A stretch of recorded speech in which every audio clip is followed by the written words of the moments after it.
now proudly presented on SNME. That's Sunday night's main event. Patreon and free feed. We just people from the north side. Once the Timmy's at the shore fine. Winter ready on the four ties. Heavy traffic during 4-5. Gotta hustle on your own time. Color people every port side. We just people from the north side. Once the Timmy's at the shore fine. Hey guys, what's going on? It's your host, your boy, George Mackay, back again here on Straight Talk Wrestling. And I got a big one. Someone that's been on my bucket list since I started this podcast. And now I'm honored to say that he's here in the building with me today. One of the legends of professional wrestling, a Hall of Famer, an author, an accomplished family man, an accomplished connoisseur of everything controversy because it creates cash, the one and only Eric Bischoff. How are you, sir? Wow. Now I feel pressure. I have to live up to that hype. Way to go. Thank you. Thank you very much. You don't have to live up to everything. You, in my opinion, are a living legend. You are, in a lot of ways, inspiring. And I mean that in the best ways possible. I wanted to get into everything that a lot of people don't really know about you. Maybe some of the amazing things like you've done. Like we've all heard the story of the young girl that watched wrestling with her father. And then she reached out to your wife later on after you saw her at a convention. And then you ended up walking her down the aisle. Like that's incredible. And people don't hear enough of the amazing inspirational stuff like that. Do you wish that people would hear more inspirational things like that about you instead of all the, whatever they want to create their own narrative, if you will? Well, sure, but I think it applies to everybody. I'd like to hear more great stories about great people that are in the business and do really incredible things every single day. But our culture doesn't want to hear about that. They want to hear dirt. They want to hear rumor. They want to hear gossip.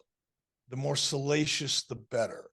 That's what the appetite is. Unfortunately, there really isn't much of an appetite for the great things that people do, whether just be nice to each other on a daily basis. I know it happens.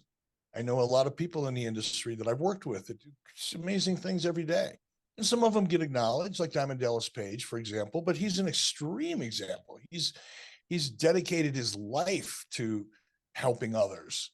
But there are others who don't have that kind of a profile, who do just tremendous things as human beings every single day. And, and they're in the wrestling business too.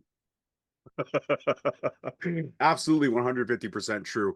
In doing my research, I one of my favorite memories of you actually is when you were on Off the Record with Michael Landsberg. You've been on there a few times, but the last one I believe you were on, which was March 24, 2003. And you and Michael Landsberg went through a whole cachet of things, and it seemed to be in that thing because I guess Michael Landsberg has a way of pushing people's buttons. It seemed like in that way there was a mutual respect, but also a little bit of a disdain. Is Michael Landsberg really like that, or is that just what he's like when the camera's on? Does he push buttons because he wants to ask those questions, or is it just like, let me see how much of a dick I can actually be to some of my guests, if I'm phrasing the question right?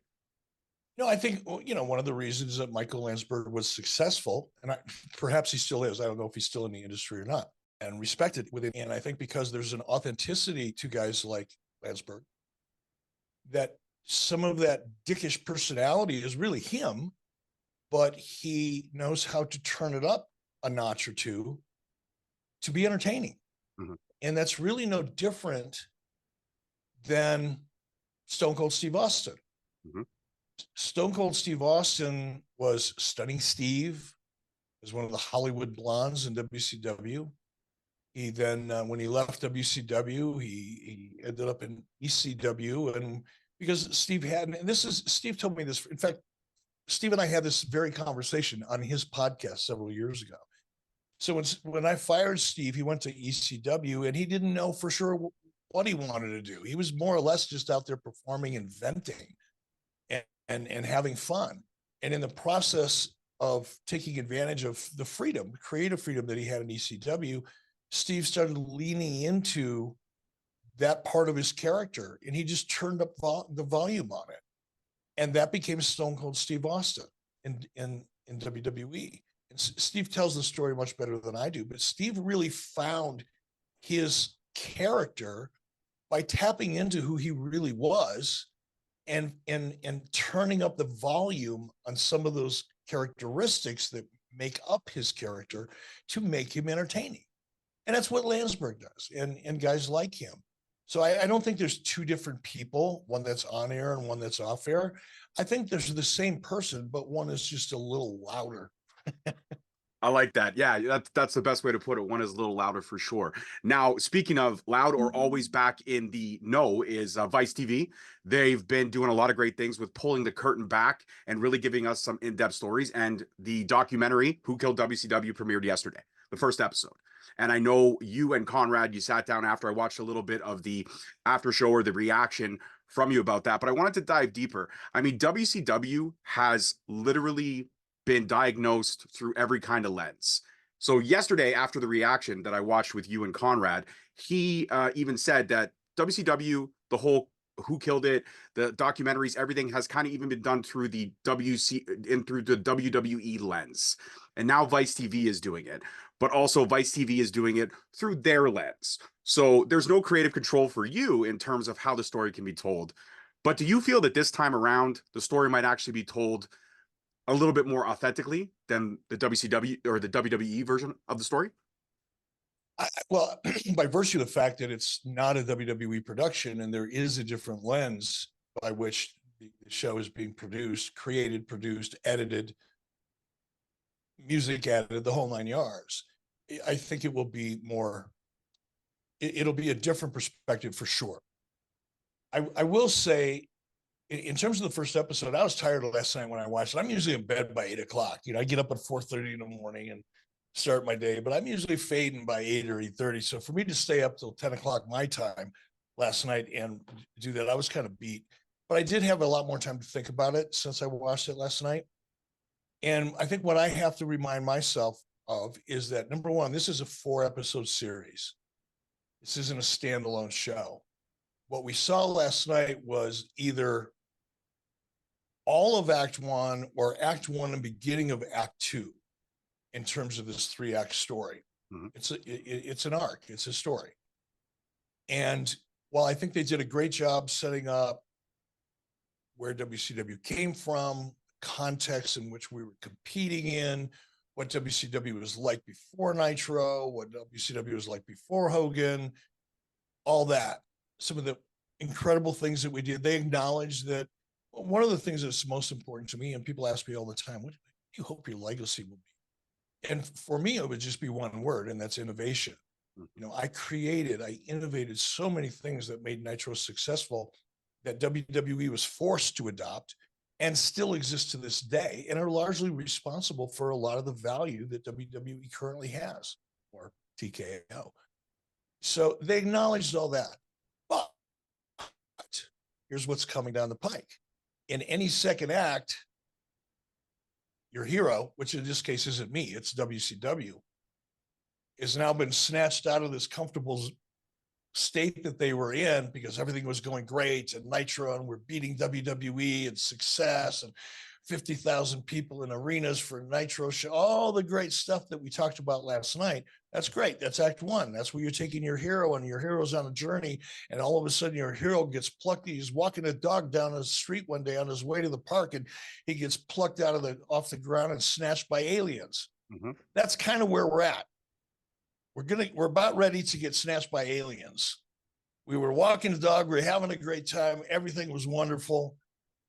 And then we got snatched. So the Act 2 is going to be about the risk and how we got there. I don't know this. I wasn't involved in the actual writing or formatting of the show, but if it's what I think it will be, we're going to see what it was like when things started going bad. And I think by the 3rd act, which should probably happen in the 3rd or the 4th episode, is going to be the conjecture about who is really responsible. So much of the story has yet to unfold that it's hard for me to have any kind of an honest feel for it. I liked what I saw last night. I thought the editing was great. I thought the stories they told were great. I did hear some of the same, I heard Booker T's interview last night was the same interview that I've heard from Booker T for years now. Mm-hmm. And it's disappointing to me. Really, it was Booker T, pointing the finger at me, which is fine. I don't care about that. But Booker T said a lot of things about Hulk Hogan that just weren't true. Particularly when we were talking about last night, the Sting and Hogan Starcade 97, the change in the finish and all that. I was in the room with Hulk and Sting. Booker T wasn't. Neither was Dave Meltzer. Neither was anybody else that comes out and talks about what was really going through everybody's mind and what their intentions were when they weren't even in the room. Mhm. That kind of thing still bothers me. That kind of thing is the thing that is always going to happen when you talk to talent who have a strong opinion about what was going on in a business that they had no visibility in. Booker T, and other than Kevin Nash and Diamond Dallas Page, very few people that are talent, that were talent or are still talent, had any insight into what was really going on in WCW. So I'm hoping that we're going to hear more voices that we haven't heard from before that actually were involved. You know, Guy Evans' book, The Incredible Nitro's Incredible Rise and Inevitable Fall, or whatever it was. It's a long title. We just call it the Nitro book. Fantastic book. He did over 120 interviews of people that I couldn't even get a meeting with. That's the kind of information that I hope is going to get out there, because it will be far more interesting than the bullshit narrative that's been floating around for 30 years. But it's also kind of a cautionary tale, because it's all about mergers and politics and corporate politics and everything that goes on, and what can happen in a big corporate merger. Absolutely, and you segued perfectly. That's why you're one of my all-time favorites, my man. You segued perfectly into my next question. You've actually said a few times that you could pinpoint exactly the moment that WCW was doomed, and that was August 1998. You knew you were Yep. doomed. You were called into a meeting with 14 people who had no idea what you were doing, what WCW is doing, anything about it. And they're telling you how to do it, and they're also telling you to go back to the format that WWE just shied away from because of you. That Yeah, and what was interesting, one of the things that I did learn last night, which was fascinating, they did an interview with a gentleman by the name of Dick Cheatham. Dick Cheatham worked for Turner Finance. He didn't work for WCW because that's the way Turner was set up. Turner Finance oversaw all the different divisions. The different divisions reported up to Turner Finance. And Dick Cheatham was the senior executive in charge of the Atlanta Hawks, the Omni Arena, the Braves, and coincidentally, WCW. He was the corporate executive that oversaw WCW from probably before I actually came to work for WCW, from the very beginning of WCW until the very end. And when Dick Cheatham in his interview last night, because I hadn't seen that interview before, really, I saw it in the promos that happened about a week earlier. When Dick Cheatham came out and said he was told by his bosses, even more senior Turner finance executives, that if it is perceived that Dick Cheatham, in his role as the executive in charge of WCW's finances, was perceived to be trying to help WCW in any way, it would be career suicide. yeah. So if the senior executive from the finance division of Turner Broadcasting is basically being told by those senior executives to him, do not do anything to help WCW, you can only imagine what that meeting was like that I was in 1998, because there were some of those same executives in that meeting. So yeah, I didn't know how, I didn't know when, but I definitely knew that WCW was in the fight for its life. I just didn't know how long of a fight it was going to be. And I thought I could win it.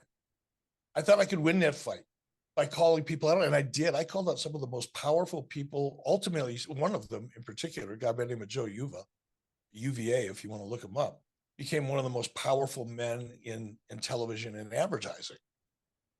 Hugely successful, very powerful individual. And I called him out because he didn't know what he was talking about. And I did that because I was under the belief, incorrect belief, but belief, that if I fought it hard enough, I'd be sitting in front of Ted Turner with whoever I had an issue with. And Ted would make the decision.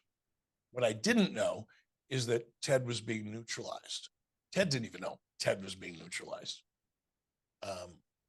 Yeah, a lot of things. But I knew that day. I remember I walked out of that meeting going, screw it.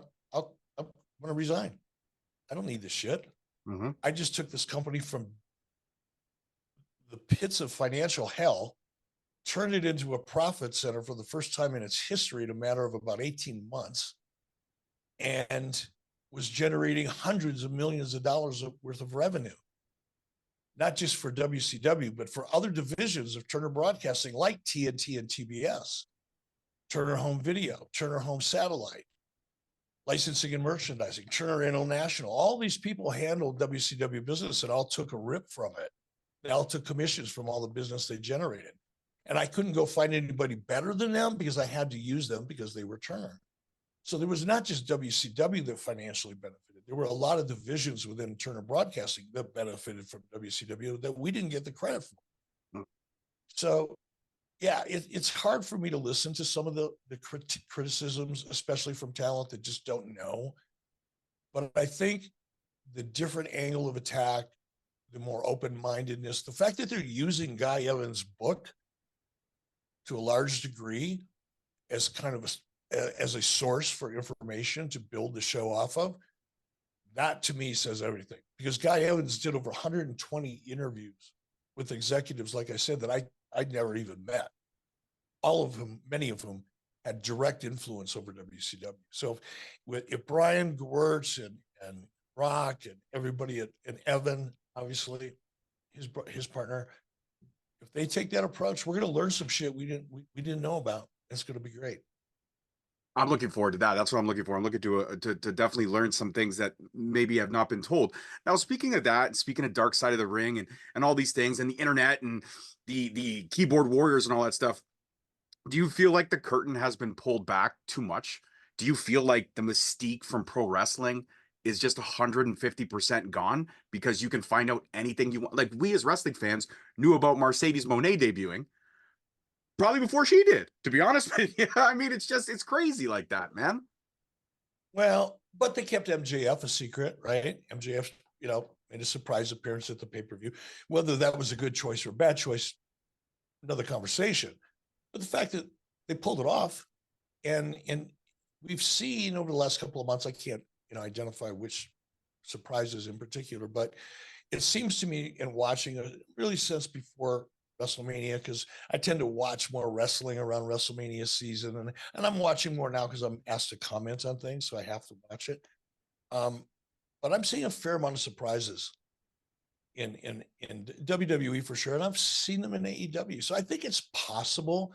Look, I mean, this subject would probably be an entire 2-hour episode. If you really dig into why do people even watch wrestling? Going back to the 50s and the 60s and even today, why do people watch it? I don't believe that in the 50s and the 60s and the 70s and the 80s, before Vince McMahon came out and told everybody it was all scripted entertainment, it's not like people didn't know. I mean, Vince made it official. But even as a kid growing up in Detroit, 8 years old, watching with my grandmother, Agnes. What was her name? Agnes. She looked like Agnes too. Mean old German broad. German and Polish. She never admitted that she was Polish because growing up in Detroit, that was kind of like everybody, made fun of Polish people. So she kept that part secret. But yeah, she was mean. But when I was 8 years old watching wrestling with my grandma Agnes, even at 8 years old, I'm going, no. But that one might be real. There's always that. Yeah, I know these other guys they're putting on a show, but these two really hate each other. That's the magic. And what that moment is when you, as an 8-year-old kid or as a 21-year-old adult, back when, you watch Scott Hall come down through the audience and, hey, yo, you know who I am, but you don't know why I'm here. That moment confused everybody because they hadn't seen it before. So it felt real. They allowed themselves to believe what they're seeing was real because they weren't overthinking it. They were reacting emotionally to what they were seeing as opposed to thinking about it. It was different. So we skipped the thinking part, went right to the emotion part. That's why people watch wrestling. They want to feel that emotion, either because, there's a wrestling character that they really like, they're a fan of, or someone that they hate. that they want to see get beat up. It's the emotion that you're trying to create. And I don't think, this is a long-winded answer, brother. I'm sorry. But I don't think that what we refer to now as kayfabe, I don't think it matters anymore. I think what matters is that people produce wrestling in such a way that you give the audience an opportunity to forget that they're watching wrestling and just get involved emotionally into the product. And it sounds so easy, right? I just said you write that down on longhand and hand it to somebody that doesn't know anything about wrestling, and they probably go, well, yeah, that makes sense. Mm-hmm. So you ask yourself, why don't more people do it? Well, WWE's doing it. WWE's been doing a good job of it for the last really year or so, ever since Paul Levesque took over and Vince was out. WWE is doing it. AEW doesn't know how to do it. They have never done it. If they've ever gotten close, it's surely by accident. They have no feel for how to create emotion other than, this is awesome. You know what I mean? That's like the high point. And it's not emotion. That's a Pavlovian response, Pavlov's dog response. The audience knows that they're part of the show, and this is their opportunity to jump in. That's what that is. That's not emotion. So I think as long as people focus on emotion and writing great stories that are being told with great characters that people aspire to or live vicariously through or just detest because that person reminds me of my ex-husband or old boss or high school principal or fucking crabby neighbor, whatever it is, as long as you can relate to somebody as someone you want to see be successful and someone you want to see fail, and you can create the motion to keep that story alive, it doesn't matter. Kayfabe doesn't. I like that connection. It is. You're right. It's all about connection. I can remember who I connected with, who my heroes were. One of my heroes was Sting. And you know what? When everything was done with NWO and all that stuff, and I was trying to figure out who the third man was. I remember watching that pay-per-view, and Hogan came out, and then learning years later it was a game time decision. Could have been Hogan, could have been Sting. And I think to myself, if it was Sting, I would have been like, no, I can't do it. I couldn't lose the blonde, flat top surfer Sting. I couldn't lose it. He taught me to brush my teeth and say my prayers. He was the guy that I looked up to that was my Hulk Hogan as a kid. And then to hear that there was a choice between those two, that did kind of sting a little bit for me being a Sting fan. But I got asked this, was there ever a third option? I mean, you've probably been asked this. There was never a third option. No. So one or the other. And to me, there was never two options. Mm-hmm. When this all happened, when I decided to pull the trigger on this idea, was probably a week or two before Scott Hall actually showed up. I wasn't fully committed to the idea until it might have been a week or so before. And once I made up my mind, now I had some time. I knew what I wanted to do, but I didn't have my third man identified at that point. I knew I'd find one. Mm-hmm. And my first choice was Sting. Now I say that because about a year before this, sometime in 95, early 96, maybe, I went to Hulk. I went down to his house, hung out with him on a Tuesday afternoon or Wednesday afternoon. And his kids were in school, and we sat in his office and, as was usually the case, started everything off with a beer or two and finally kind of eased into what I was there to talk about. And I basically was pitching him to turn heel a year before he actually did, or 7 months before he actually did. And he essentially, very elegantly, but effectively, asked me to leave. He looked at his watch and, okay, well, I got to pick my kids up at school. Thanks for coming by. Like I lived down the street. I flew from Atlanta, for Christ's sake.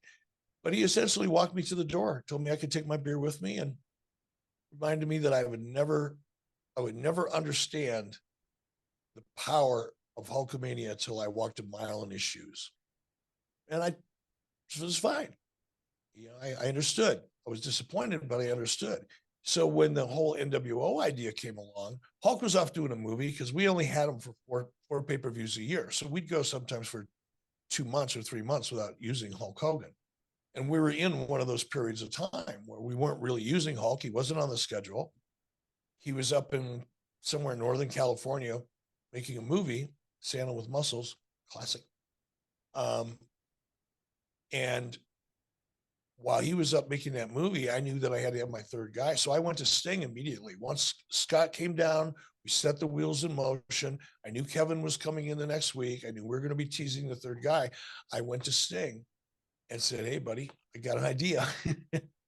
And we went through it. And Sting was open-minded, very guarded, which is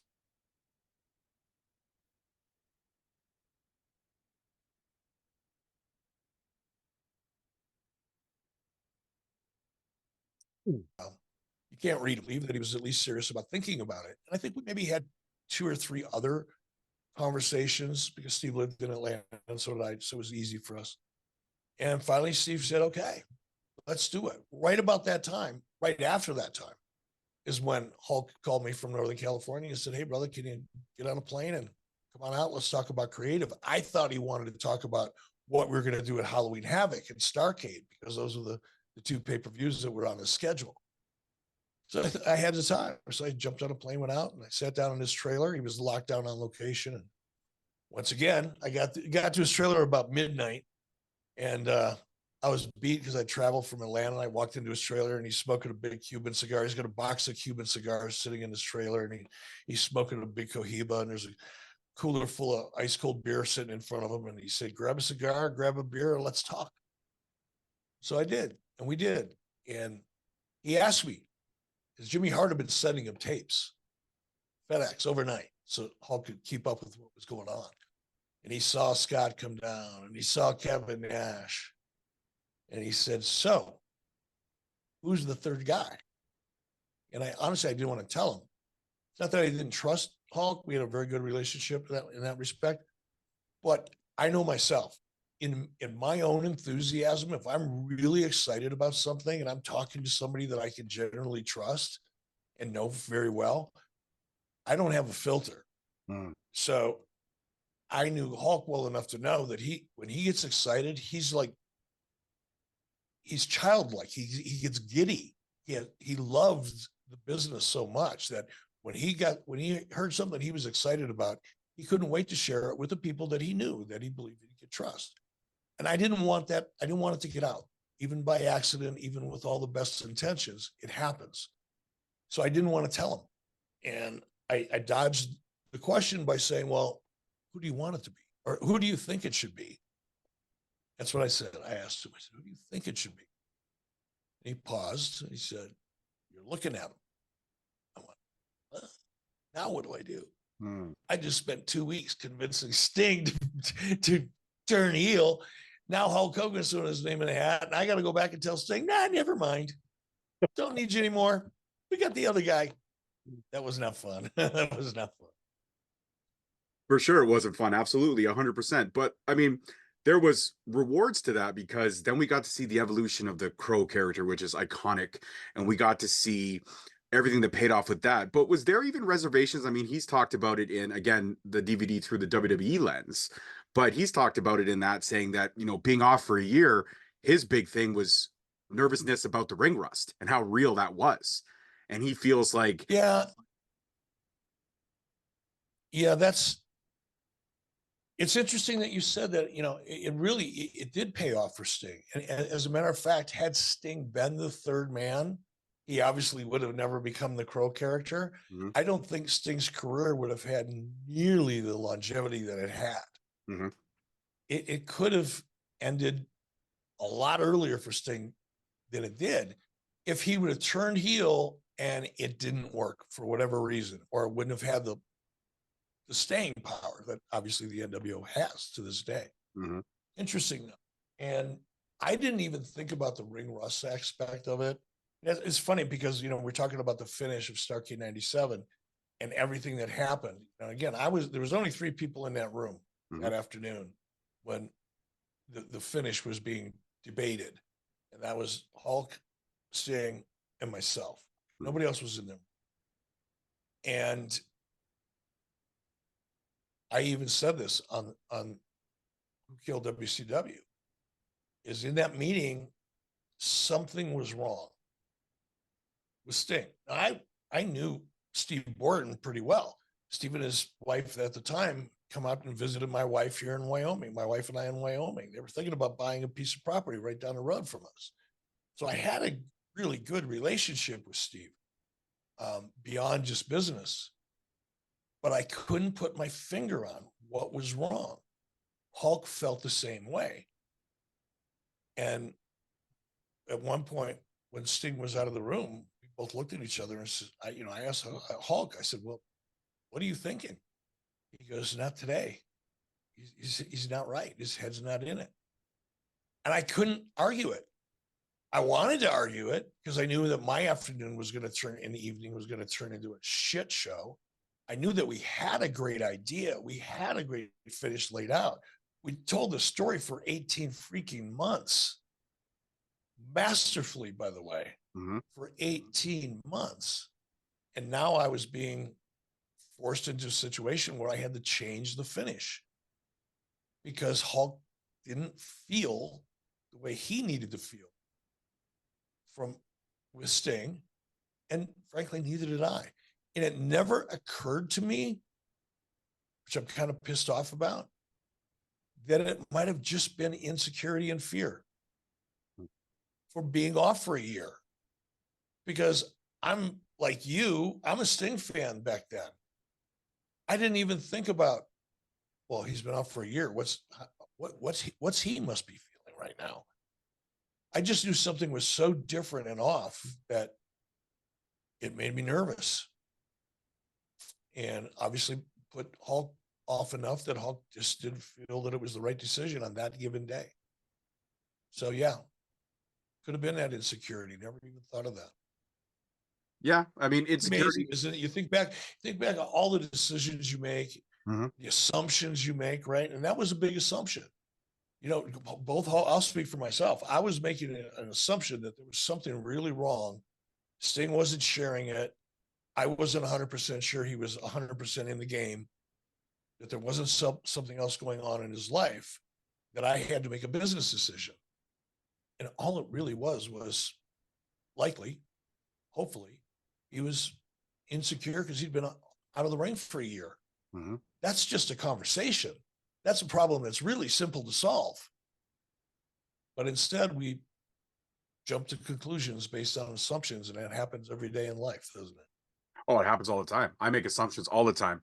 And assumptions are, like you said, can be game time decisions, can be things that change the course of events that you had laid out. And that's really what unfortunate is. And once you make an assumption, you and I both know you can't take it back. Assumption is made. You're going to go with it, whether you believe it in your heart or not. You're going to go with that. It's fantastic. That's crazy that I'm glad that I was able to point that interesting fact out to you. See, I said I'd be different. There you go. Well, you just informed me in a way that that's meaningful, because all these years later, it's still a topic of conversation. And I never for once considered that maybe it was something as simple as, hey, I'm a little nervous because I haven't been in there. And, I'm sitting here now going, well, why wouldn't Steve just admit that? Well, because he's a pro, because people were expecting him to be. It's not like he didn't think this match was going to happen. He planned it for 18 freaking months. It's not like he didn't have time to get in shape and get himself ready. It's not like he couldn't have gotten access to a wrestling ring and spend some time bouncing around so that his confidence was up. I assumed all those things were taking place, and clearly they weren't, because there were other things going on in Steve's life. Personally, I'm not going to talk about them because they're his issues to talk about, not mine.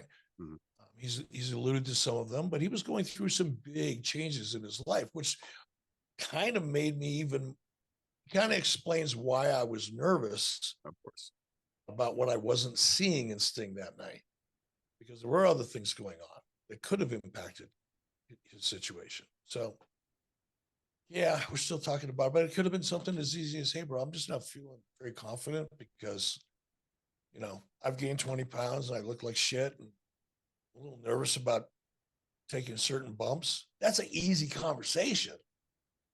Fuck, that's Monday. That's just another Monday.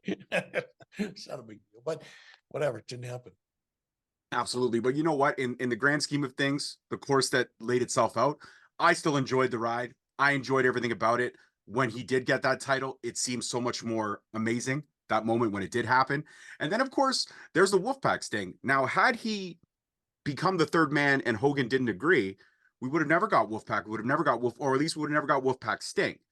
Do you feel like when Sting did kind of join the NWO as the Red and Black, that the pop wasn't as big had he been the third? Oh, definitely. Yeah. Definitely. Definitely. I mean, it worked to a degree because it was Sting. Mhm. And Sting had so much equity, you know, such a strong fan base. They felt so strongly about him that a guy like Sting could make a lateral move and no one would really bitch too much because it's Sting. But if it would have been anybody else making a move like that, probably would have gotten a little bit of heat. The audience wouldn't have connected with it nearly as much. I did. I could, as soon as Wolfpack Sting came out, I read it. Dude, I had merchandise up the yin yang. I was probably one of your top purchasers. I guarantee you I was. I was in there for sure. Well, you think about it, look at, when Sting was Surfer Sting. Now, granted, WCW really didn't have much of a licensing and merchandising machine behind them until probably 1996. Mm-hmm. But back in, 92, 93, 94, early 95, when Sting was the guy in WCW from a merchandise perspective. So he was number one in terms of merch then. Certainly as Crow Sting, he was right there with NWO. So it would make sense if you're a Sting fan to jump on the next bandwagon, right? Because he was batting about 1,000 at that point. Yeah, absolutely. I jumped every bandwagon that he laid out or that was laid out for him. I was there. I was all in it. I begged my parents. I spent my allowance years in advance. I think I still owe my dad like $50. If yeah. But I want to switch gears for a second and talk about a funny story that I actually learned from some of the research that I did. The cat's ass WCW logo. Yeah. When I watched that clip, I laughed my butt off. I was like, it's so true. And then I went back and looked at the logo. I'm like, yeah, I do. I see it. I see it. Now, this wasn't. And now every time you see a cat walking away from you, you're going to think of that logo. But was that the best of the worst? Like, I know there was there was a creative team. They had pitched a few different logos. Was that the best of the worst, or was there even worse ones than that? No, there were worse ones than that. Okay.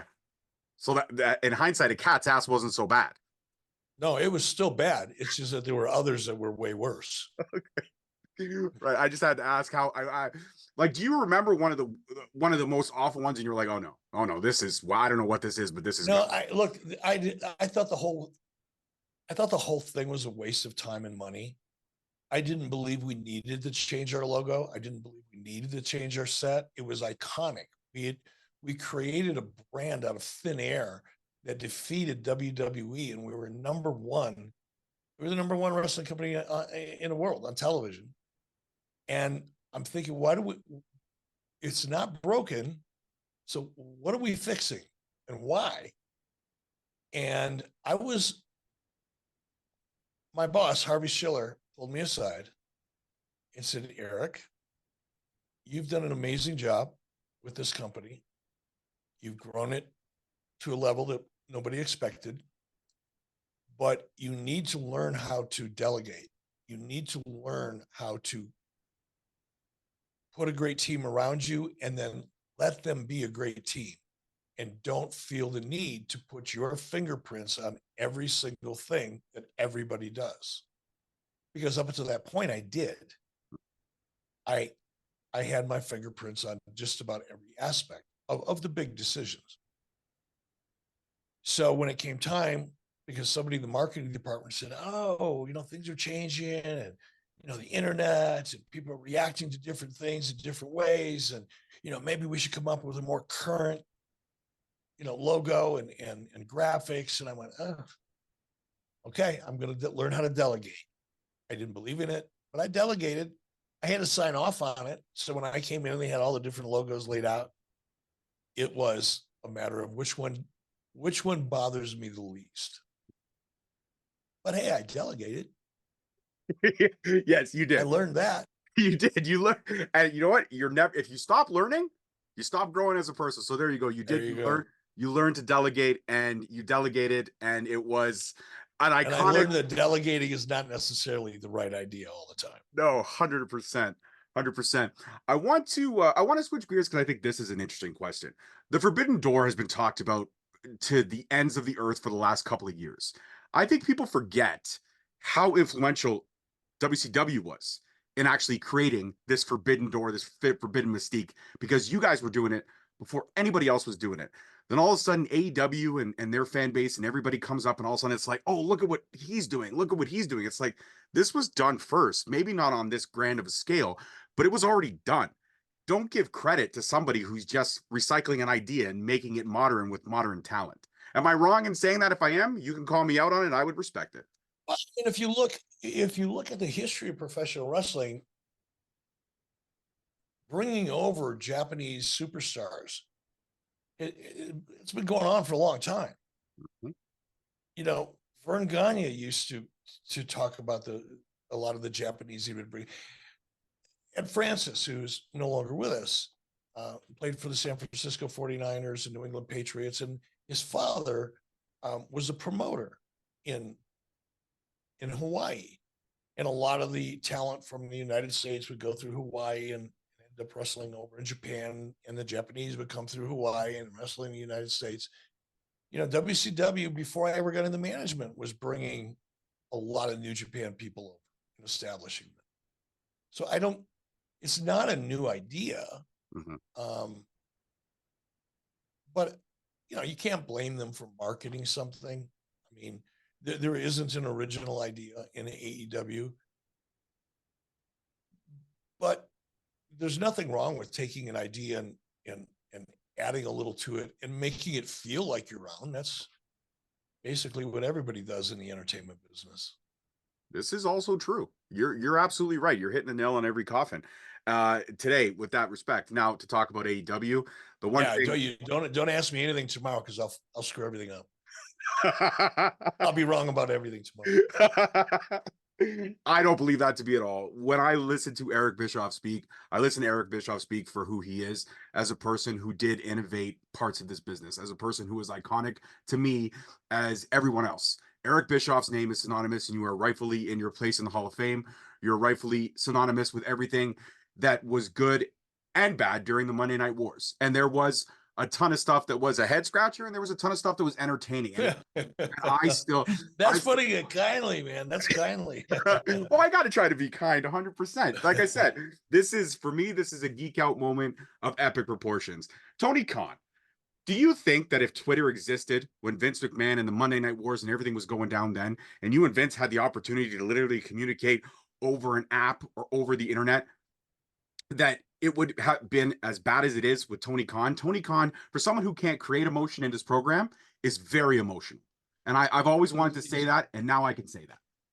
He's got a very thin skin. There's no doubt about that. Yeah. You know, if social media, if Twitter would have existed back in 1997, do I think Vince and I would have been taking shots at one another? Probably, because we did it anyway. Vince did it with the Ted Turner skits and the Nacho Man skits, and I mean, he was doing it. I was doing it on Nitro, for crying out loud. So it'd be silly for me to think for a second that I wouldn't have taken advantage of just another platform to screw with him. Uh-huh. I would have had fun. I don't think that Vince would have reacted. He wouldn't have put it over. Vince firmly believed, I think, that when it came to competition, just don't sell it. Don't acknowledge it. If somebody's getting to you, don't acknowledge it. It was kind of Vince's approach to a lot of things. Mm-hmm.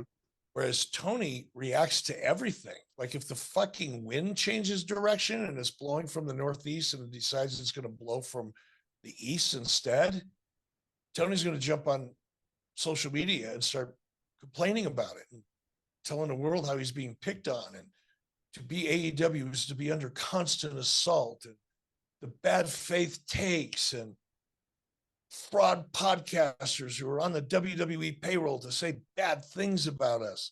I mean, I've never seen more childish shit in my life than I see coming out of not just from Tony Khan, but from a lot of the talent that are just, they're killing their characters by exposing themselves on social media for being the thin-skinned wimps that they are emotionally. Maybe physically they're not, but they've got the emotional and mental constitution of a 12-year-old.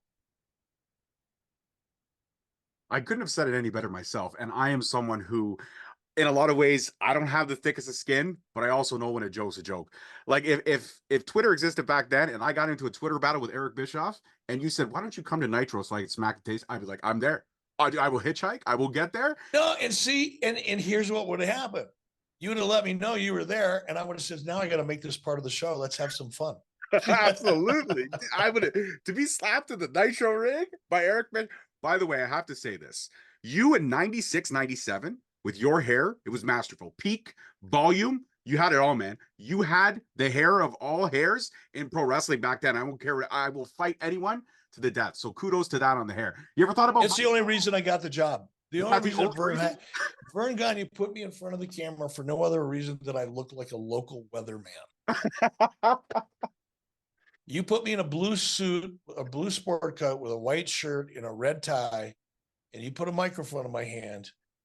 I look like I should be telling you what the highs and the lows are going to be and the chances for rain coming up tomorrow. Yeah. But they would have had a fan come through with the hair blowing in the wind. It would have been awesome there. It would have been great. That would have been the Fabio of weather broadcasters. Love it. You ever thought about bringing the long black hair back, man? No, I hated dyeing my hair. I hated it. I hated it. Yeah.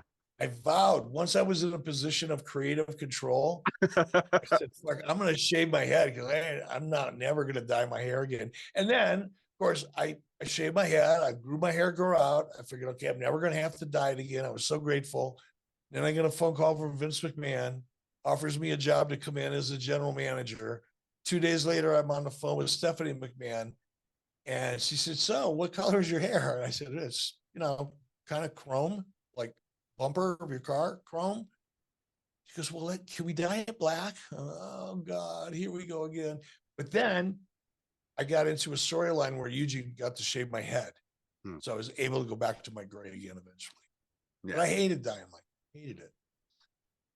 I understand that completely. That's why I wear hats, because I refuse to shave my head. But what I have left, it's not a lot left. So I wear the hat to cover it. I do.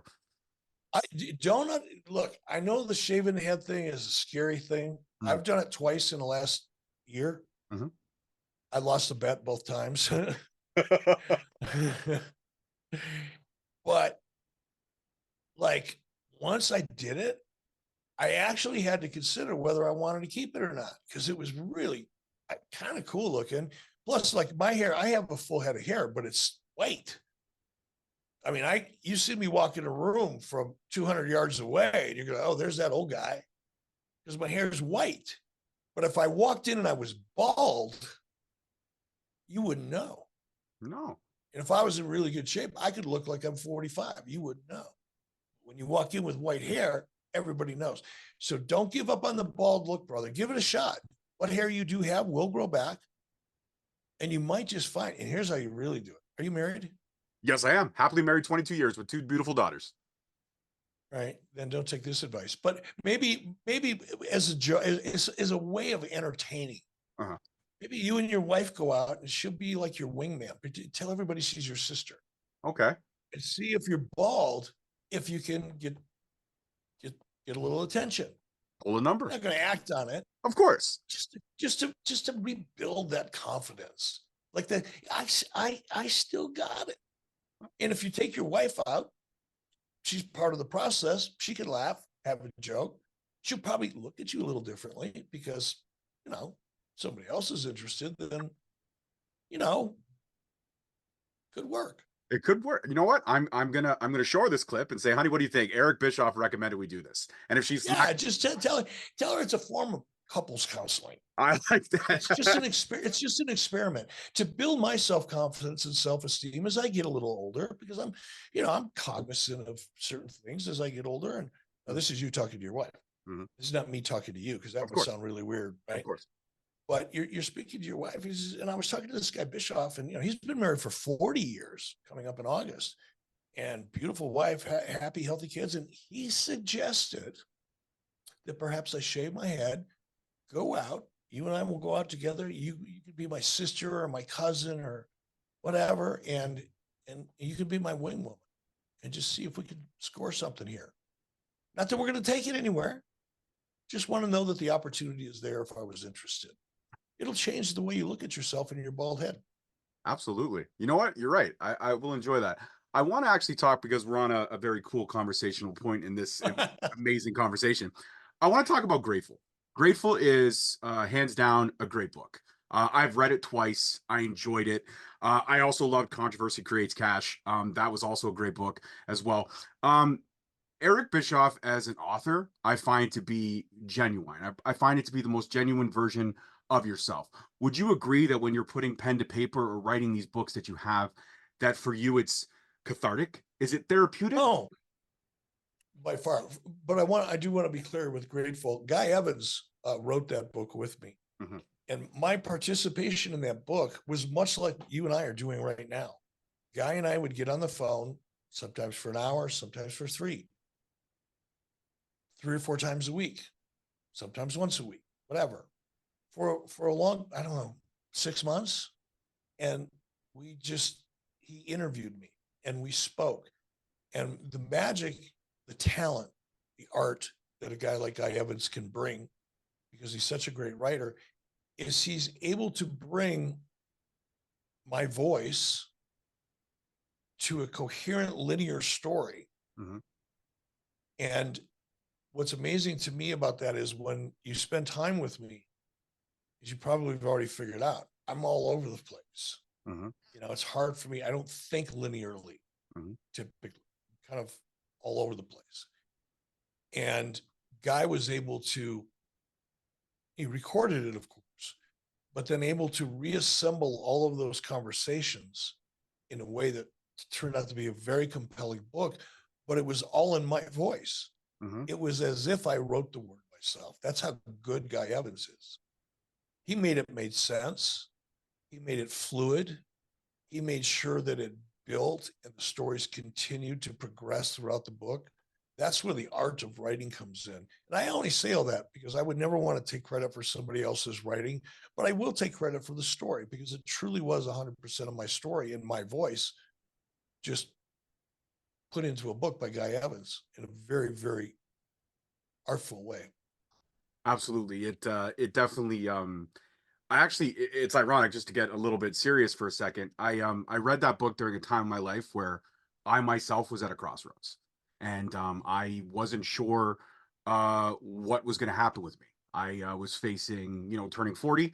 I was facing the fact that I was not who I once was. I was angry. I was dealing with traumas and all this stuff. And I was working through these things with a great therapist who helped me kind of get back on track. But I had checked out to the point where you and I might not be having this conversation together.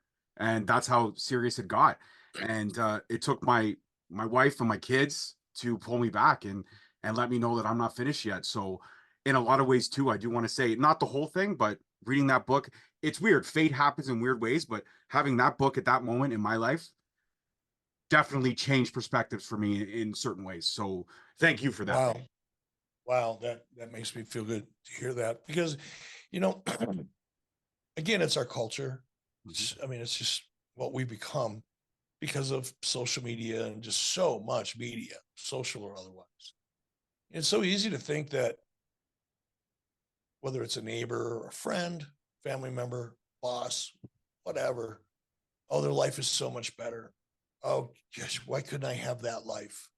Why is their life running so smoothly and mine's, in the ditch? It's really easy to get down on yourself, lose your confidence, lose your self-esteem. And getting older, what's that song, John Mellencamp? Getting older is not for whatever, I'll think of it. Not for Cowards. That's the name of the song, Not for Cowards by John Mellencamp. And as you get older, and people that you were friends with, family members are all starting to pass away. right? When you're a kid, through your childhood, you get into your teens, your 20s, even into your 30s. Pretty rare somebody close to you is going to pass. Mm-hmm. But as you get into your 40s and your 50s, and then when you get into your 60s, trust me when I tell you this, all of a sudden, people that are younger than you, that were your peers and your friends, are passing away. And you're learning, you begin thinking about your own mortality as a part of that process. And then you're looking at your career and it's like, wait a minute, this isn't working for me, or how long will this continue to work for me? There's always a fear of how you're going to be able to sustain yourself, well past retirement. You have that pressure. It's the pressure of kids. It's so easy to get down on yourself. And it's really hard sometimes to pull yourself back up and go, wait a minute, I'm healthy. In your case, you have two beautiful kids and a beautiful wife of 22 years. Mm-hmm. Wait a minute. I'm healthy. I've got a great relationship. My kids still dig me. I can do this. I can start over. But it's for, it comes with caution and fear and anxiety and insecurity. But that's the part you got to get over. Mm-hmm. And I was able to push forward and maybe not get over it, but maybe own it, almost wear it like a badge of honor in certain ways. So I'm happy that I was able to get to the place where I am, where I can look at myself and I can say I'm happy. Other than the bald head, but I'm working on that. That's the last little mountain. That's the last. I don't know, man. You got the goatee going on. Look what it did for Stone Cold Steve Austin, for crying out loud. If you're looking for a test, it changed his life. It did. You're right. Come on. I got to do it. That's it. I'm gonna give it a shot, Eric. I've pledged. Well, you better send me a picture on. You better send me a picture on social. Hit me a DM me with a picture and I'll post it. 100%. It's gonna happen in the next few weeks for sure. A couple more questions. I'm gonna let you go enjoy your evening, but I want to shift gears to TNA for a second and talk about the resurgence of them and everything that kind of shaped who they are. Kind of dropping the TNA brand, going to the Impact brand, then bringing TNA back, and what they've done since then. What is your thought process been about TNA almost being non-existent and then kind of coming back into the fold with the good stories that they were telling over the last couple of years? Yeah, it's hard for, I don't watch a lot of TNA. I just don't. I will drop in from time to time. I've worked recently with some people from TNA over in Australia and thoroughly enjoyed it. But I don't watch a lot of it. And part of the reason is, I'm thinking of a way to say this without sounding like a jerk. I don't watch wrestling for the same reasons that most people watch wrestling.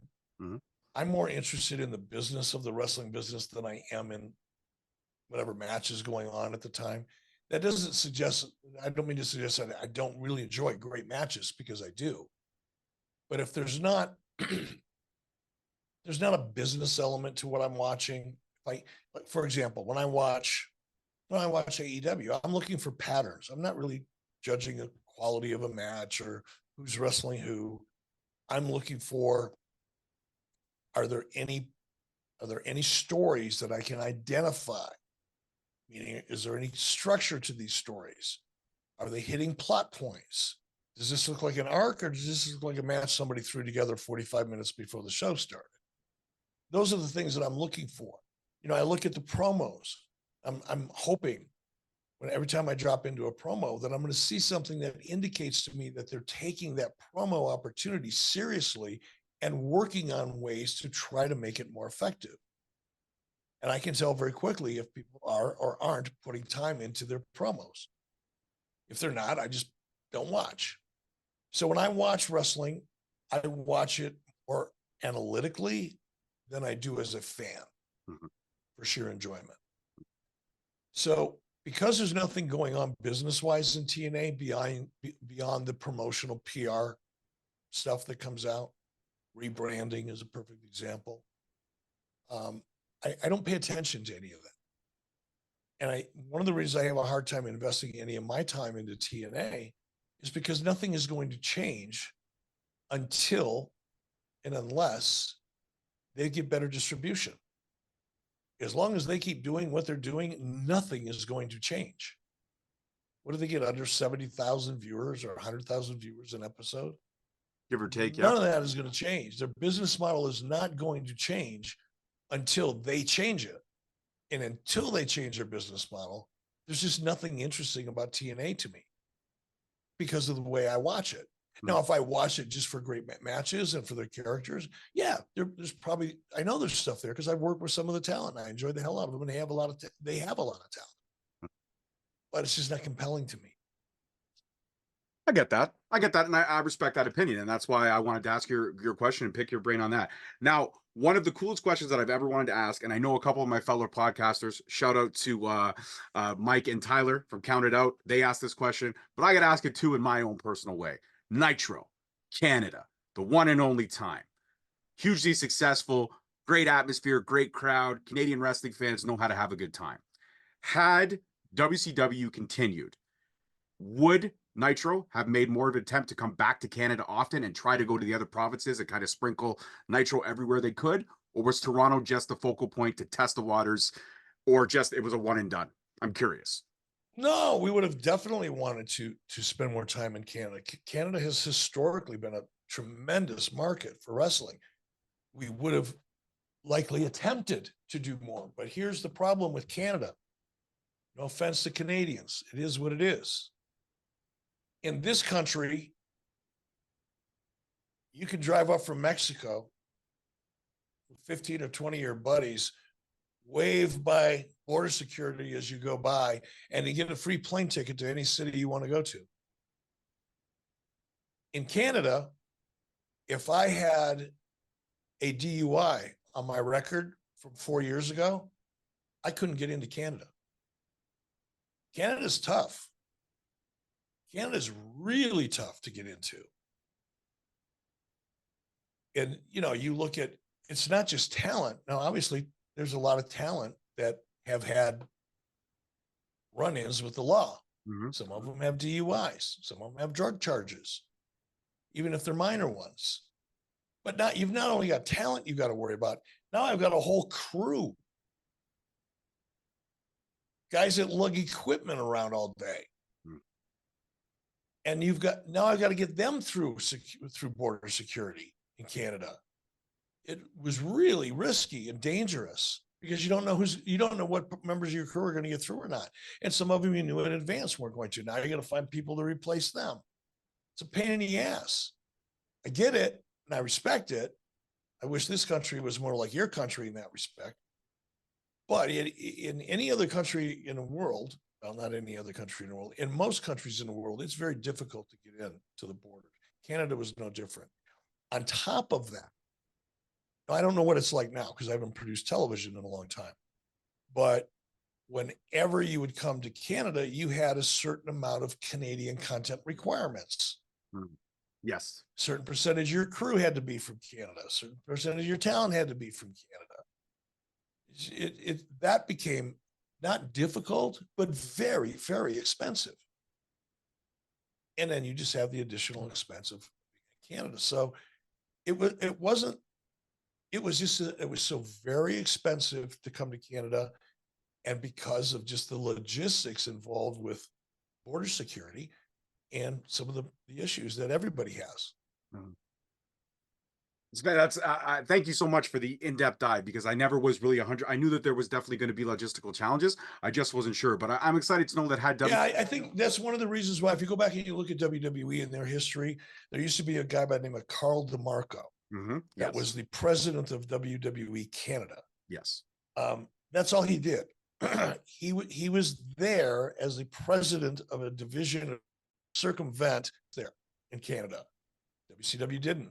So it wasn't just like, well, let's go to Toronto instead of, Atlantic City. There's a lot more to it than that. Absolutely. Absolutely. Mr. Bischoff, this conversation has been mind-blowing. It has been legendary. We've shared some laughs. We shared some real moments. We also shared that I might be able to shave my head and pull it off. And I will keep you informed on all of that. And if you do this thing with your wife, do me a favor, take a picture of you two out together with big smiles on your faces with you and a bald head. Got you. Done and done. I'm going to do that. All right, man. Sure. Mr. Bischoff, thank you so much.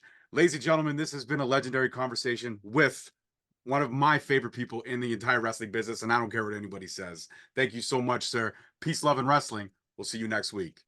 Peace. Thank you so much for watching. Please don't forget to like, subscribe, comment, and turn on that notification bell so you get notified each time we post a video. Alternatively, you can check us out on all podcast platforms and hosted on Podbean. We are also available on the SNME Network. That's the Sunday Night Main Event Patreon. Please feel free to check us out there as well. And don't forget to follow us on all social media platforms at _Straight Talk on Twitter, at Straight Talk Wrestling on Instagram, Straight Talk Wrestling on Facebook, Straight Talk Wrestling on TikTok, and of course, you can check out all our merch at ProWrestlingTees.com. I don't need a nigga cosign. Without the liquor, you become a victim. You ain't never got a pole mine. I ain't messing with this generation. Fuck your gen, I ain't got